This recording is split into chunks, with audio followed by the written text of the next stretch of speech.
Hello and welcome back to the channel Hard to Set Info, and today I will show you how to contact suppliers on AliExpress.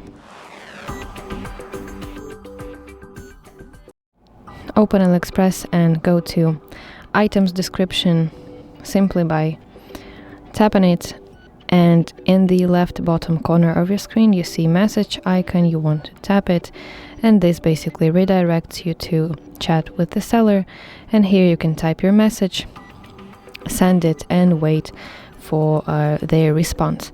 But also, if you have such situation when you already ordered your item and you want to contact your supplier, you have some questions to it, you go to account at the bottom right corner of your screen, go to my orders. Now from this list you want to find order that you have a problem with, tap on it to open its details, and there you should see function to contact your seller.